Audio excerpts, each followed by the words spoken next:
Hola, hola, buenos días familia, buenos días, bendiciones caballero, descubre con Michelle. Familia, resulta ser que salimos de la barraca, ¿ok? Terminamos nuestra, después que no, después que voy a juicio, ahí desde la barraca, voy a juicio y bueno, transcurre el día de juicio de 12 años que me quedé pendiente, 12 años pendiente. Cuando baja la sanción, se me queda en 3 años. Se me queda en 3 años porque al final ellos no encontraron nada, no vieron nada. Pero tenían que ellos justificar el tiempo que yo había estado ahí en Valle Grande, que fue casi un año. Entonces ellos, para poder justificar, dijeron, bueno, hay que echarle algo, porque si le estamos pidiendo 12 años, hay que echarle algo, hay que sancionarlo con algo. Ok, me sancionaron al final por dicen ellos que no preservación de los bienes del Estado, no preservar los bienes del Estado. Ok, yo hago mi inventario en el almacén, yo era jefe de almacén, hago mi inventario, tengo el inventario hecho al 100%, me fueron a verificar el inventario, todo salió bien, me firmaron el inventario, todo como tenía que estar. Ok, y yo me voy, cierro mi inventario, y me voy, me liberan y yo me voy.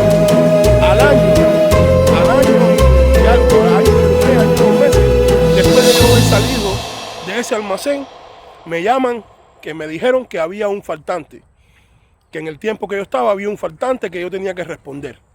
Pero ¿cómo tengo que responder yo por ese faltante si ya yo llevo 1 año y 2 meses fuera de esa empresa? Yo estaba trabajando en otro lugar, estaba trabajando en el turismo. Escuchen esto, estaba trabajando yo en el turismo. Y me llaman a contar y me dicen, no, tienes que ir tenemos que chequear ahí que hay un faltante de tiempo que tú estabas. Pero ¿cómo que faltante si yo se me hizo un inventario de 100%? Mira la copia del inventario aquí, que la tengo yo en mi poder y tengo todo firmado por todo el mundo que me liberaron. Sí, pero bueno, imagínate tú, bueno, me llevan allá al técnico de playa y me dicen, no, ya tú te quedas aquí detenido ya.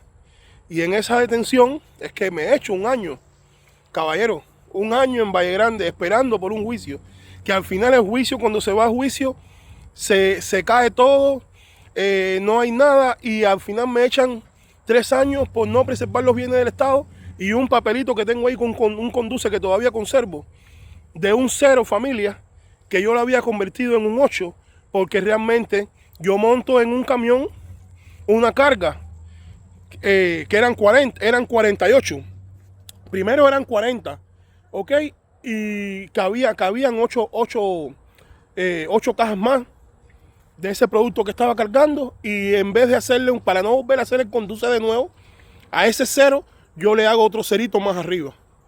¿Ok? Un 0 y le hago otro cerito más arriba y lo convierto en un 8, le paso por arriba y se lo mando. Lo mando a facturación. Cuando lo mando a facturación, familia, ya todo está bien, se factura, todo bien, todo bien. Y entonces al año y 2 meses, esa gente sacan ese papelito que dicen que yo había falsificado, que si un número falsificado. Bueno, por ese papel me echaron 3 años, familia, y pues no, dicen ellos que por no preservar los bienes del Estado. Ok, está bien, me quedo con 3 años, pero después de ahí voy al lugar más peligroso para mí. El lugar más difícil es el lugar a donde fui después de la barraca, porque es un lugar que hay que tener la mente mucho más fría, porque te estás jugando mucho más tiempo. Ok, ya vas a estar en semi libertad. Eso son los campamentos. Me mandaron a un campamento que se llama La Lima, allá en Guanabacoa, en los judíos, ¿ok? Bajando por los judíos, en el campamento La Lima. Ahí en el campamento La Lima conozco muchos más personajes. Ya ese campamento allí yo tengo que pasar lo que me queda de la sanción, que es alrededor de 9 meses más, casi llegando al año, ¿sí? Casi llegando al año, porque yo cuando me sacan la cuenta, primero elevan la libertad mía y no me la aceptan, porque como el caso mío era priorizado, tuve que esperar como 3 meses más. Casi estuve en la Lima como un año más, pero ese tiempo ahí en la Lima es bien difícil, porque es un lugar donde habían ahí muchos menores de edad. Y como saben, los menores de edad no piensan mucho las cosas. Ellos andan muy acelerados, porque realmente tienen juventud. Muchos no tienen hijos, muchos no tienen responsabilidad. Y entonces ellos andan que les da lo mismo una cosa que otra. Y ahí hay que tener mucho cuidado. Ahí tuve que tener mucho cuidado y tuve que pasar. Como muchas personas en este lugar, en estos campamentos, tienen que jugar muy vivos. Tienen que hacer las cosas muy inteligentemente, porque te pueden revocar, ¿ok? Te pueden revocar la sanción y puedes ir de nuevo atrás. Puedes ir de nuevo a la prisión nuevamente por una simple equivocación. Y ahí tuve que en la Lima aprender a autocontrolarme. Ahí sí en la Lima discutí creo que en una ocasión con un muchachito, con un menorcito que le decían el bolo, de allá de los sitios, el bolo. Entonces estaba durmiendo yo y estaban haciendo mucha bulla en el cuarto, muchos menores. Entonces yo me levanto, coño, oye compadre, no haga más bulla, que uno está durmiendo porque uno tiene que trabajar por la madrugada. Y me salió con mala forma, ¿qué te pasa? Que esto, que lo otro. Ahí, tranquilo, no hay problema, hermano. Ahí tuve que bajarle, porque entonces si yo me parto por la primera, me iba a complicar, y a mí lo que me faltaba era nada para irme de libertad. ¿Entiendes? Entonces, ahí hay que bajarle y hay que ser inteligente, porque hay personas que ya estando a punto de querer en la libertad se complican por pequeñeces y vuelven de nuevo. Por eso es que muchas personas, muchos hombres se complican la vida ahí adentro, porque parten por la primera vez y se buscan problemas, y te va sumando después 1 año y 2 años y 3 años, y cuando vienes a ver estás allí en esa prisión. Te metes en la prisión 10 años, 15, 20 años sin darte cuenta, porque te van acumulando el tiempo. Entonces allí tuve que aguantarme. Al bolo me lo encontré cuando salgo de libertad, y me lo encuentro en la calle. Estoy hablando con el David y me pasa por al lado del bolo, y le digo al David, espérate un momentico, déjame ajustar cuenta con este chamaco, porque allá adentro él se hizo el gracioso, ¿entiendes? El David se metió por el medio, coño. El David es el de Jesús María, el David. Si estás mirando ahí, mi hermano, muchas bendiciones para ti ahí. El David es de Jesús María, me dijo, coño, compadre, deja el bolo tranquilo, que no, coño, deja el bolo, hacer ella. Y le dije, está bien, pero antes de David decirme eso, yo estaba trabajando en Habana y Muralla. Yo siempre estaba en Belén. Yo siempre estaba metido en Belén ahí, en La Habana Vieja. En Habana, entre Sol y Muralla. Ahí en la carpintería Habana, entre Sol y Muralla, ahí siempre yo estaba metido. Ahí me decían a mí comino. Me pusieron ahí, la gente de ahí me pusieron comino. Yo vendía sazón y vendía cosas ahí. Era un negocito que tenía ahí. Y entonces el bolo, familia, me pasa por atrás, me pasa por adelante. Y yo lo veo, él me mira, yo lo miro. Y digo, pero si mira quién está aquí. Mira quién está aquí. Vamos a hacer algo. Vamos a hacer algo. Muchacho, y me meto para adentro de la carpintería. Dejo el producto ahí. Y agarro algo adentro de la carpintería. El bolo se metió para adentro de una barbería que quedaba ahí en Habana y Muralla, ahí. Y yo no sé por dónde salió ese chiquito. Yo no sé por dónde salió él, que se me desapareció, pero de una forma que no lo pude ver. No lo pude ver más, porque me le parqué afuera ahí, a esperarlo ahí, a ver si salía y nunca salió por ahí. Bueno, no tiene que haberse ido por la puerta atrás o tiene que, no sé, tiene que haber dormido ahí en ese lugar ahí. El bolo de los sitios. Al final nada, al final no salió por ahí. Porque yo la estaba jugando allá adentro con mi libertad, ¿me entiendes? Pero ya estaba allá cuando estaba en libertad. Era las cosas de la prisión no tienen nada que ver con las cosas de la calle. Son cosas muy diferentes. Pero se me perdió. Al final se quedó ahí porque no hubo nada, lo que hubo fueron palabras. Fueron solo palabras, no hubo una galleta, no hubo una ripiadera, no hubo cartera, no hubo nada, ¿me entiendes? Solo fueron palabras. Y al final eso se quedó ahí. Pero así como les cuento, familia. Y ahí quiero explicarles a ustedes cómo el sistema comunista, cómo la dictadura se aprovecha de los presos. Cómo necesita que haya muchas personas presas para entonces sacarle, exprimirlo y explotarlo. Si se pueden dar cuenta, desde el principio que caí en Valle Grande, empecé a trabajar ahí en la cocina. Ahí no se me pagó nunca un salario, nunca se me pagó nada. Solamente salir a ver, y a conversar y ¿entiendes? Ayudar a los hermanos, porque bastante panes y comida que se le dio a los hermanos por allá. Se le mandó a los hermanos para allá, para el edificio, gracias a Dios. Ahí no se me pagó nada. En la barraca no se me pagó nada.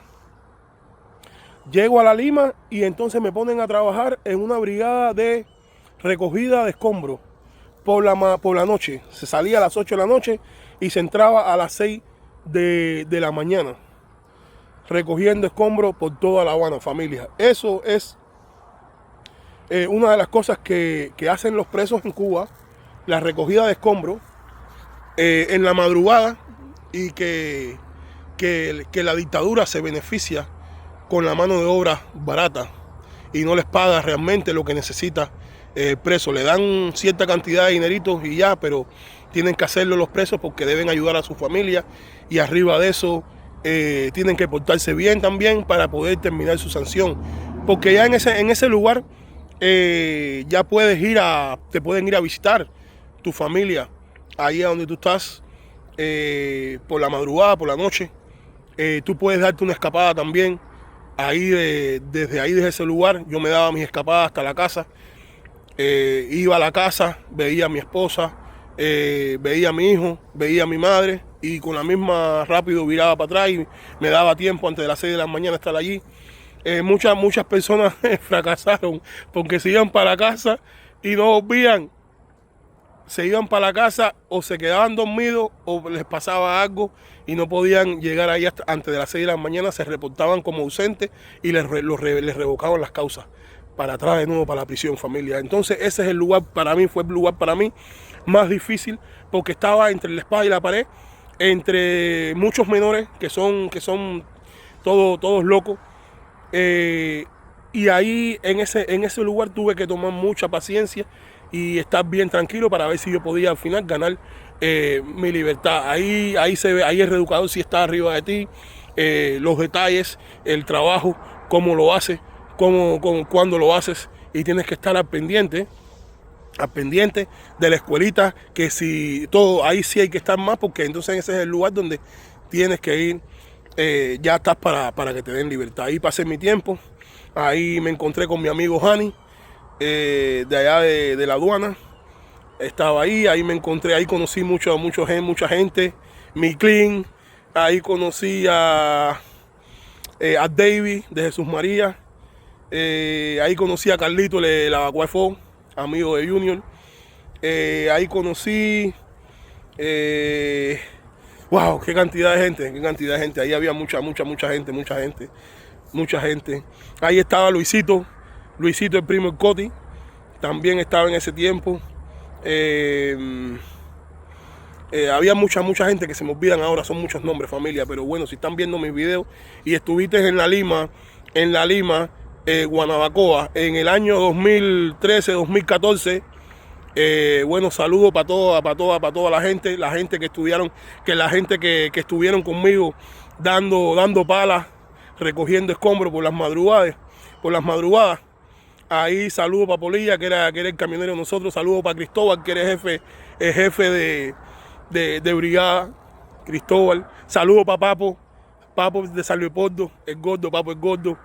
Coño, saludos para él también. Saludos para el hermano Cicladi.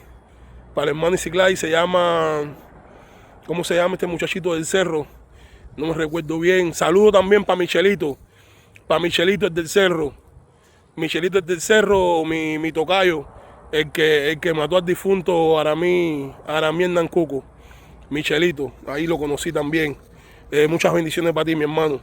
Y bueno, así, caballero, más o menos eso es lo que recuerdo. Pero quiero recordarles que es un negocio realmente redondo para la dictadura que usted vaya preso en Cuba. Gracias a Dios salí. Después que salí, me fui a Guyana, pero tengo que después explicarle la otra fase, donde fue a la libertad condicional. Ok, la libertad condicional, porque son varias fases. Libertad condicional donde tienes que cumplir, todavía estás preso, estás en la calle, pero estás preso todavía. Después que te dieron una libertad condicional, no puedes equivocarte en la calle porque te pueden revocar todavía la sanción. Entonces así te tienen preso aquí psicológicamente, aunque no estés tras la reja, estás preso psicológicamente, familia, y es algo bien duro y bien frustrante. Muchas bendiciones, se les quiere y hasta la próxima, caballero. Tengan buen día y feliz domingo.